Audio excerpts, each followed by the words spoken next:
아멘. 우리가 어떤 사람 하면 좀 생각나는 연상이 되는 동물이 있습니다. 아주 귀엽고 좀 앙증맞은 사람들 보면 우리가 강아지, 다람쥐 이런 걸 떠올리게 되죠. 또 행동이 굉장히 늦은 사람들 보면 달팽이, 거북이, 군뱅이 이런 좀 좋지 않은 별명으로 부르기도 합니다. 학창 시절에 굉장히 엄하고 무서웠던 선생님, 우리가 호랑이 선생님 그렇게 부르지 않았습니까? 또 어떤 사람들은요, 여기 가면 여기에 잘 적응하고 저기 가면 저기에 또 잘 어울리는 사람들이 있어서 그 카멜레온 같다 이렇게 이야기하기도 하죠. 성경에서도 마찬가지입니다. 세례 요한과 예수님을 죽이려고 했던 헤롯을 가리켜서 예수님께서 여우 같다 그렇게 말씀하지 않으셨습니까? 아주 계략이 많고 사람을 속이는 데 능한 사람이었다라고 하는 것이죠. 자, 여러분 그러면 베드로 하면 어떤 동물이 떠오르세요? 어떤 동물이 떠오르세요?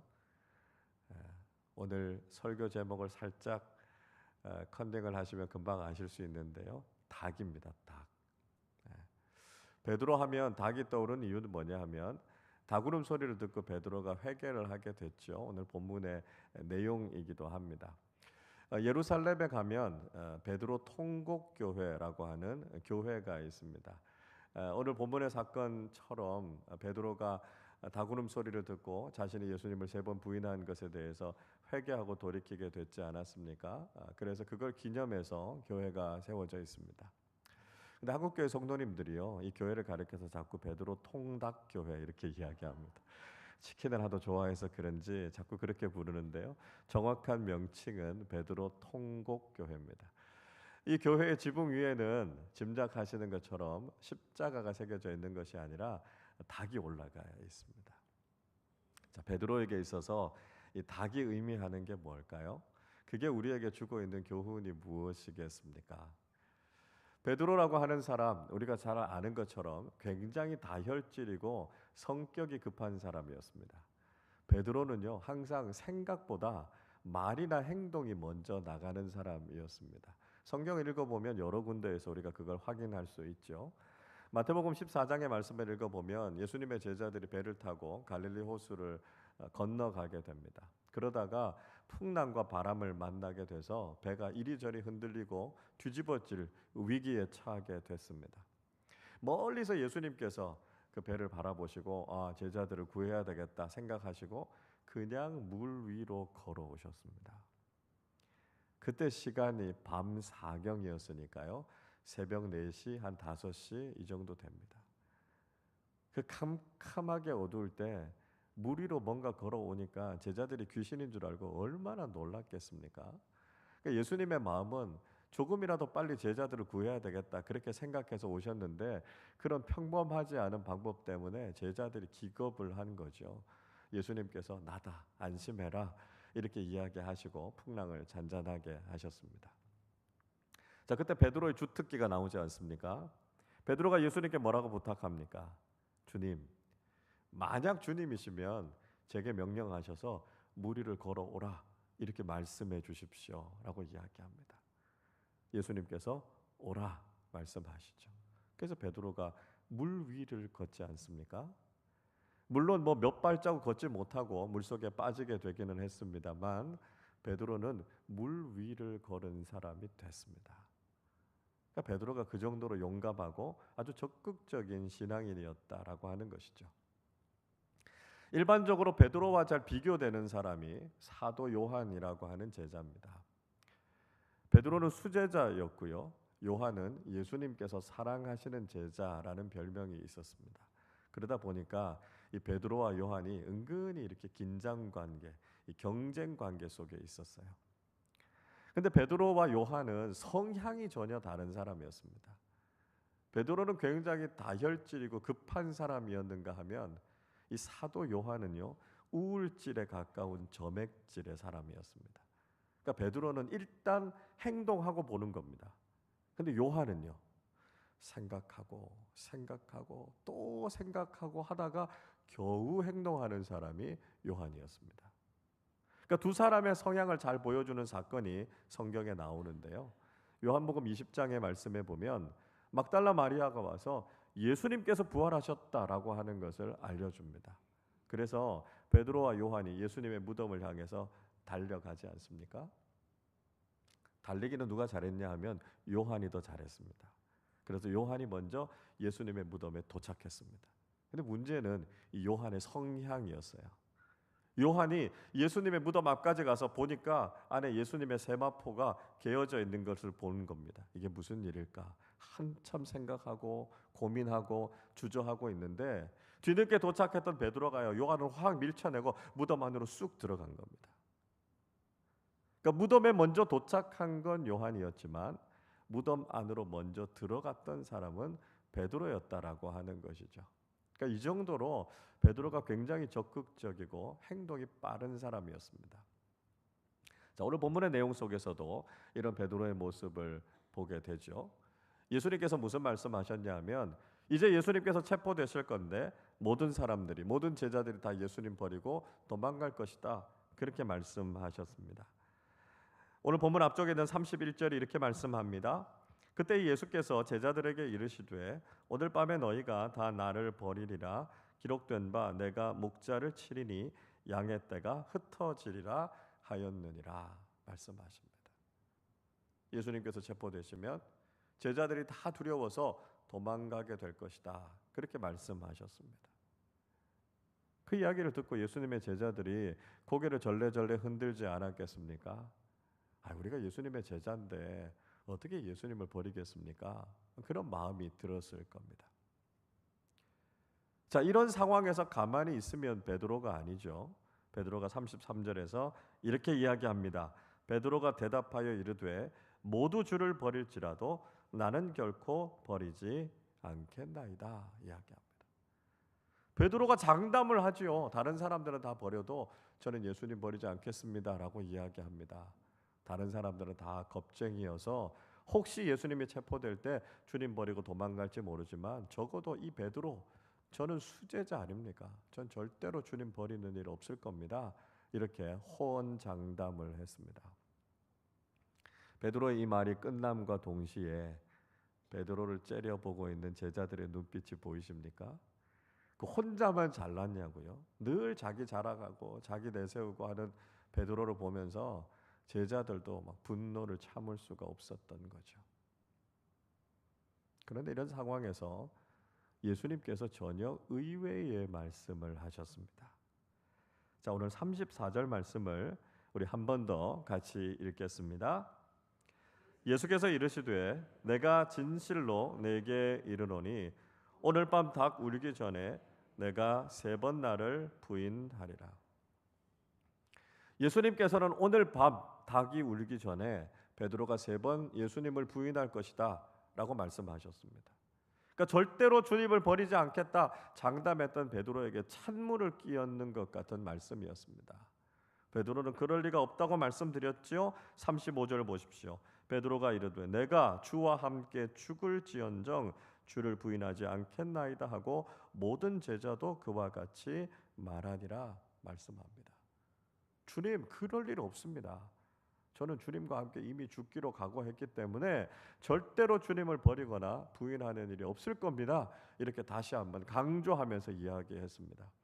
그때서야 모든 제자들도요, 저도 그럴 겁니다. 같이 따라서 그렇게 다짐하는 모습을 볼 수 있습니다. 여러분, 그런데 어떻게 됐습니까? 예수님께서 겟세마네 동산에서 기도를 마치시고 체포되셨을 때 모든 제자들은 하나같이 다 예수님을 버리고 도망가 버리고 말았습니다. 56절에서 이렇게 말씀합니다. 그러나 이렇게 된 것은 다 선지자들의 글을 이루려 함이니라 하시더라. 이에 제자들이 다 예수를 버리고 도망하니라. 선지자의 글에 예언하고 있었던 것처럼 모든 제자들은 다 예수님을 버리고 도망가 버리고 말았습니다. 베드로 어땠습니까? 대제사장 가야바의 뜰까지는 그도 따라 들어갔지만 그가 그곳에서 역시 3번이나 예수님을 모른다고 부인하고 말았습니다. 예수님의 말씀대로 됐던 것이죠. 여러분, 사람의 말이라고 하는 것, 사람의 장담이라고 하는 것이 이렇게 믿을 수 없는 것이다라고 하는 거예요. 우리는 가끔 다짐하고 맹세하지 않습니까? 나는 절대로 이렇게 하지 않겠다고요. 나는 반드시 이렇게 하겠다고요. 그러나 우리가 그 말을 얼마나 쉽게 뒤집고 얼마나 쉽게 번복합니까? 인간이 아무리 다짐하고 약속하고 결단해도요, 사람은 그거 지키지 못합니다. 늘 그 약속을 어기게 되고요, 실망스러운 모습을 보이게 되는 것 아니겠습니까? 베드로는 3번이나 예수님을 모른다고 부인할 동안에 자신이 얼마나 큰 잘못을 저지르고 있는지도 깨닫지 못했습니다. 그저 그는 자신이 예수님의 제자다라고 하는 것이 발각되지 않았으면 좋겠다라고 하는 그 조바심, 그 불안함을 가지고 있었던 것이죠. 그래서 어떻게든지 자기 자신을 감추려고 했고요, 그 위기의 순간을 모면하려고 했습니다. 예수님의 수제자로서 자신은 대단한 사람이라고 생각했어요. 그러나 예수님을 부인하는 그 장면 속에서는 정말 그가 얼마나 연약하고 부족한 사람인가 하는 것을 알게 되죠. 여러분, 인간이 이런 존재입니다. 우리가 평소에 사람들을 보면요, 대단해 보이는 사람도 많고 훌륭해 보이는 사람도 많습니다. 어쩜 저렇게 늠름해 보일까? 어쩌면 저렇게 믿음직스러울까 생각합니다. 그러나 위기가 찾아오면 인간은 여지없이 흔들리고요, 무너지게 된다는 거예요. 그래서 우리가 지나치게 인간을 믿고 신뢰하거나 과대평가해서는 안 된다는 거죠. 인간은 다 똑같이 연약하고요, 우리 자신의 힘과 결단 가지고는 주님이 원하시고 기뻐하시는 모습으로 살아갈 수 없다라고 하는 것을 알아야 된다는 것이죠. 베드로가 이렇게 3번 예수님을 모른다고 부인했을 때 비로소 닭이 울었습니다. 그리고 그 닭 울음소리를 듣고 베드로는 예수님의 말씀을 기억하고 회개하고 통곡하지 않았습니까? 본문 뒤쪽에 있는 75절이 이렇게 말씀합니다. 이에 베드로가 예수의 말씀에 닭 울기 전에 내가 3번 나를 부인하리라 하심이 생각나서 밖에 나가서 심히 통곡하니라 말씀하고 있습니다. 그는 닭 울음 소리를 듣기 전까지는 예수님을 3번이나 부인했지만 자신이 무슨 잘못을 하고 있는지를 알지 못했습니다. 그러나 그가 닭 울음 소리를 들었을 때 자신이 얼마나 큰 잘못을 했는지, 얼마나 자신이 주님을 실망시켜 드렸는지를 비로소 깨닫게 됐습니다. 그 밤에 들었던 닭 울음 소리는 아마 베드로의 인생에서 들었던 그 어떤 소리보다도 큰 소리였을 것입니다. 천둥 번개가 친들 그보다 더 큰 소리로 들렸겠습니까? 그 닭 울음 소리는요, 자신의 영혼을 깨우는, 자신의 영적인 양심을 깨우는 알람 소리와도 같았던 것이죠. 그 소리를 듣고 베드로는 예수님을 부인한 자신의 모습이 너무 실망스럽고 주님 앞에 죄송스러워서 또 부끄럽고 몸둘 바를 몰라서 그렇게 나가서 한없이 울었던 것이었습니다. 여러분, 베드로가 들었던 닭울음 소리는 자기 자신이 얼마나 큰 죄인인가라고 하는 것을 깨닫게 해준 계기가 됐습니다. 그 닭울음 소리를 듣기 전까지는 자신은 꽤 괜찮은 예수님의 제자라고 생각했습니다. 자신은 예수님의 수제자였고 다른 제자들과 비교해 볼 때 자신은 훨씬 낫다고 생각했습니다. 제자들이 자신을 따라오려면 한참 멀었고요, 제자들의 그 부족한 모습을 보면서 지적하기 일쑤였습니다. 예수님의 최측근으로서 말씀을 가르칠 때 모여있는 사람들을 통솔하기도 했고요, 오병이어 기적의 현장 속에서 떡과 물고기를 나누어 주면서 얼마나 뿌듯했겠습니까? 얼마나 보람이 있었겠습니까? 이제 예수님께서 예루살렘에 올라가셔서 왕이 되시면 세상의 권력자들, 유대 종교 지도자들 부럽지 않을 정도로 부와 성공과 명예와 명성을 얻게 될 것을 기대하면서 들떠 있지 않았겠습니까? 그런데 그는 예수님을 3번 부인하고 닭 울음소리를 듣고 난 이후에 그 모든 것이 부질없다는 것을 깨닫게 됐습니다. 자기 자신도 역시 죄인의 하나에 불과하고요, 예수님을 부인할 수밖에 없었던 그런 심각한 죄인이라는 것을 깨닫게 된 것이죠. 베드로가 들었던 닭 울음소리는 바로 죄인이라고 하는 자기 자신의 실존을 정면으로 마주하게 하는 계기가 됐다는 것입니다. 여러분, 우리도 예수를 믿고 믿음으로 살아가는 삶 속에서 영적인 닭 울음소리를 듣는 사람들이 되어야 합니다. 우리 자신이 주님 보시기에 얼마나 부족하고 연약한 사람인가를 깨달아야 한다는 것이죠. 우리는 신앙생활 하면서 꽤 괜찮은 그리스도인이라고 생각할 때가 많습니다. 나 정도 되면 예수님을 잘 믿는 사람이라고 생각할 때가 있죠. 그래서 다른 사람들을 보면서 왜 자신처럼 하지 못하느냐고요? 왜 이렇게 예수를 믿지 못하고 왜 이렇게 신앙생활을 하지 못하느냐고 다른 사람들을 비판하게 될 때가 있습니다. 그러나 여러분, 우리의 모습 속에서도 우리가 얼마나 연약하고 부족한 사람들인지를 깨닫게 되지 않습니까? 우리는 때로 질병이라고 하는 영적인 닭 울음소리를 듣게 될 때가 있습니다. 건강에 문제가 생겨서 내 마음의 평안이 다 깨어져 버리고 낙심하고 절망하고 있는 내 모습을 보면서 그렇구나, 내가 이렇게 한없이 연약한 존재구나 하는 걸 알게 됩니다. 시험에 떨어지거나 중요한 계약이 성사되지 못하고 깨졌을 때 우리는 우리 자신의 죄악된 모습과 교만함을 회개하게 되죠. 내가 잘나서, 내가 유능해서 지금까지 내가 잘 살아왔다고 생각했는데 하나님의 도우심이 아니면 내가 내 인생을 살아갈 수 없었구나라고 하는 것을 비로소 깨닫게 됩니다. 삶의 위기를 만났을 때, 경제적인 어려움을 겪었을 때, 자녀들의 문제를 만나게 될 때, 관계의 문제를 경험하게 될 때, 우리는 우리에게 들려주시는 영적인 닭 울음소리를 듣고 비로소 우리 자신의 모습이 얼마나 연약한 사람들인가를 깨닫게 되는 것이죠. 여러분, 영적인 닭 울음소리는 잠들어 있는 우리의 신앙의 양심을 깨우는 하나님의 신호와도 사인과도 같은 것입니다. 물론 그것을 듣는다라고 하는 건 참 괴롭고 가슴 아픈 일이죠. 삶의 어려움이 찾아옵니다. 그러나 그것을 듣고 회개하고 돌이키게 돼야만 우리가 영적으로 살아날 수 있기 때문에 주님께서는 우리에게 그 소리를 들으라고 말씀하시는 것이죠.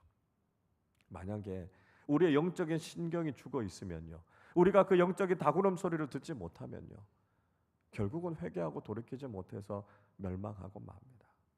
우리가 그렇게 되기 전에 때로는 아프지만, 때로는 힘들지만 영적인 닭 울음소리를 듣고 회개하고 주님께로 돌이키게 될 때 우리의 삶을 새롭게 하시는 하나님의 은혜를 경험하게 된다는 것입니다. 중요한 것은 베드로가 닭 울음소리를 듣고 예수님의 말씀을 기억했다는 것입니다. 닭이 울 때 베드로는요, 주님의 말씀을 떠올렸습니다. 닭이 울기 전에 내가 나를 3번 모른다고 부인할 것이다 라고 하는 주님의 말씀이 생각나서 그는 나가서 통곡하고 울었다고 말씀합니다. 만약에 베드로가 닭 울음 소리를 들었지만 주님의 말씀을 기억하지 못했으면 어떻게 됐을까요? 아마 베드로가 이렇게 생각했을 겁니다. 오늘은 닭이 좀 유난히 크게 우네? 뭐 불편한 데가 있나? 이렇게 생각했을 거예요. 그러나 그가 닭 울음소리를 들었을 때 주님께서 그에게 들려주셨던 말씀, 예수님을 부인할 것이라고 하는 주님의 말씀이 떠올라서 그 말씀이 자신을 찔러서 그는 나가서 통곡하고 회개할 수 있었던 것이죠. 여러분, 우리는 주님의 말씀이 생각나야 합니다. 주님께서 우리에게 주셨던 그 말씀이 떠오를 때 우리는 그 말씀 앞에서 회개하고 돌이킬 수 있게 된다는 것이죠. 말씀이 우리를 새롭게 하는 것이고요, 말씀이 우리를 찔러올 때 우리가 그 말씀을 통해서 새로워지는 체험을 하게 된다는 것입니다. 사도행전 2장의 말씀을 읽어보면 오순절 성령 강림 사건에 대해서 이야기하지 않습니까? 그 성령 강림 사건을 경험하고 베드로와 120명의 성도들은 완전히 거듭나서 새로워지게 됩니다. 그 이전까지는 인간적인 결단, 인간적인 다짐을 가지고 예수님의 제자답게 살아가겠다 생각했던 사람들이 이제는 오직 성령의 능력으로만 그렇게 살아갈 수 있다라고 하는 것을 깨닫고 경험하게 됐던 것이죠. 베드로는 이 성령 강림 사건이 어떤 의미인지, 그리고 예수 그리스도의 복음에 대해서 많은 사람들에게 설교했습니다. 그 설교의 말씀을 들었던 사람들이 양심의 찔림을 받게 되죠. 닭 울음소리를 듣게 된 것입니다. 그래서 베드로에게 질문합니다. 사도행전 2장 37절 38절이 이렇게 말씀합니다. 그들이 이 말씀을 듣고 마음에 찔려 베드로와 다른 사도들에게 물어 이르되 형제들아 우리가 어찌할꼬 하거늘 베드로가 이르되 너희가 회개하여 각각 예수 그리스도의 이름으로 세례를 받고 죄 사함을 받으라 그리하면 성령의 선물을 받으리니 말씀합니다. 베드로가 닭 울음소리를 듣고 주님의 말씀이 기억나서 찔려 회개했던 것처럼 많은 사람들이 베드로의 설교를 듣고 하나님의 말씀이 자신을 찔러와서 그들이 어떻게 하면 좋을까를 베드로에게 묻습니다.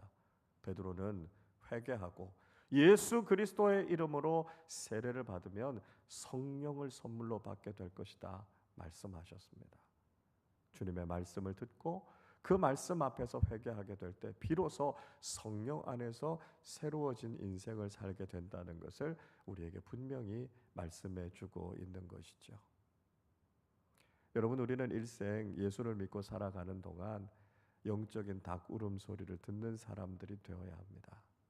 베드로가 그 닭 울음소리를 듣고 회개하고 주님 앞으로 돌이켰던 것처럼 우리도 때때로 우리에게 들려주시는 영적인 닭 울음소리를 듣고 하나님의 말씀 앞으로 돌아가 회개하고 우리의 삶이 새로워져야 합니다.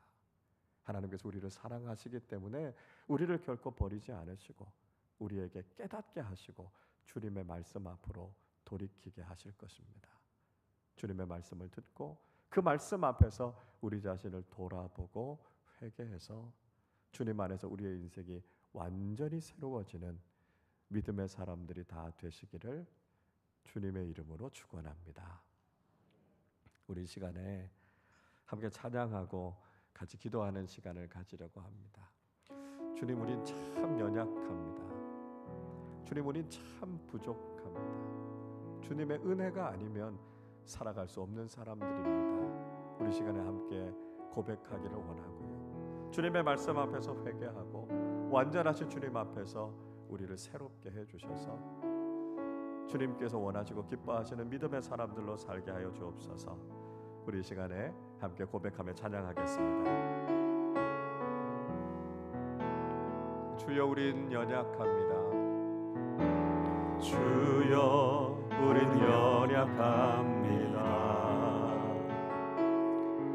우린 오늘 힘겨워합니다. 주 뜻 이루며 살기에, 주 뜻 이루며 살기에 부족합니다. 우린 연약한 주여, 우린 넘어집니다. 주여, 우린 넘어집니다. 오늘 하루도 실수합니다. 주의 긍휼을 구하는 죄인입니다. 우린 주만 바라봅니다. 한없는 주님의 은혜, 한없는 주님의 은혜 온 세상 위에 넘칩니다. 가릴 수 없는 주 영광 온 땅 위에 충만합니다. 주님만이 길이오니 우린 그 길 따라갑니다. 그날에 우리를 이루신 주는 완전한 한없는 주님의 은혜, 한없는 주님의 은혜 온 세상 세상 위에 넘칩니다. 가릴 수 없는 주 영광 온 땅 위에 충만합니다. 주님 말이 길이 오니 우린 그 길 따라갑니다. 그날에 우리를 이루실 주는 완전합니다. 주는 완전합니다. 주는 완전합니다. 우리 시간에 함께 합심으로 기도하겠습니다.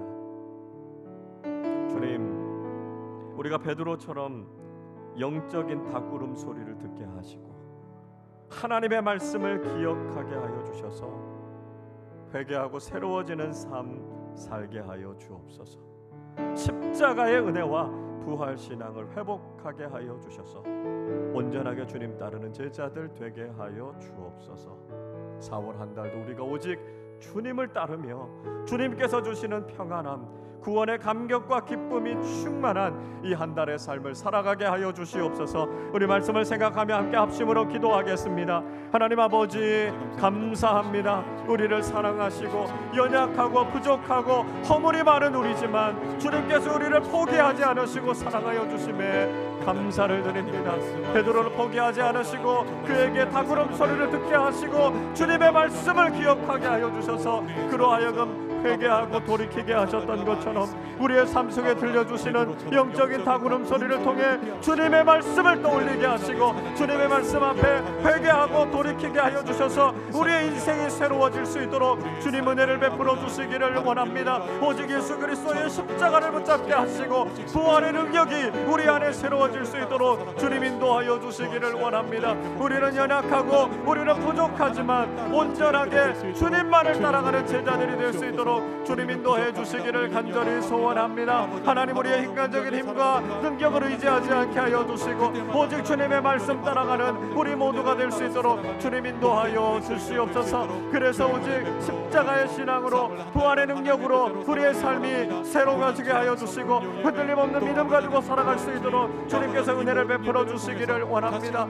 하나님, 4월 한 달을 살아갑니다. 우리가 세상에 휩쓸리지 않게 하시고 오직 십자가의 복음 붙잡고 주님의 부활의 복음 붙잡고 살아가는 우리 모두의 삶이 되게 하여 주시고 이 한 달에도 주님의 놀라운 은혜와 주님의 사랑이 우리를 지켜주시고 인도해 주셔서 주님께서 주시는 평안과 은총이 늘 넘쳐나도록 아버지 하나님 함께 하시고 인도하여 주시옵소서. 우리 모든 교우들의 삶 속에 하나님께서 은혜와 복을 더하여 주시고 오직 주님을 따라가며 십자가를 자랑하며 살아가는 복음의 사람들이 되게 하여 주시옵소서.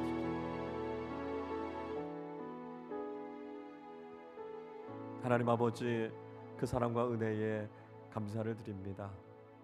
주님께서 우리를 너무나 사랑해 주셔서 허물 많고 죄 많은 우리들이지만 우리에게 십자가의 은혜를 깨닫게 하시고 예수 그리스도를 믿어 구원받는 은혜를 허락해 주심을 감사합니다. 하나님, 그러나 우리도 여전히 베드로처럼 참 부족하고 연약하며 주님을 실망시켜 드릴 때가 너무나 많았던 것을 주님 앞에 고백합니다. 그러나 우리에게 들려주시는 닭울음 소리를 듣게 하시고 주님의 말씀이 떠올라서 회개하고 돌이키며 주님 안에서 우리의 인생이 새로워지게 하여 주시옵소서. 우리는 연약하지만 완전하신 주님을 온전히 따라가는 예수 그리스도의 제자들이 되게 하여 주셔서 십자가를 자랑하며 부활의 능력으로 날마다 승리하는 우리 모두의 삶이 되게 하여 주옵소서. 4월 한 달 또 믿음으로 우리의 삶을 시작합니다. 주님이 없이는 살아갈 수 없음을 고백하게 하여 주시고 주님과 함께 동행하며 이 한 달도 주님께서 기뻐하시는 믿음의 삶을 살아가는 우리 아름다운 교회 모든 가족들 다 되게 하여 주옵소서. 감사드리며 우리 주님 예수 그리스도의 이름으로 기도하옵나이다. 아멘.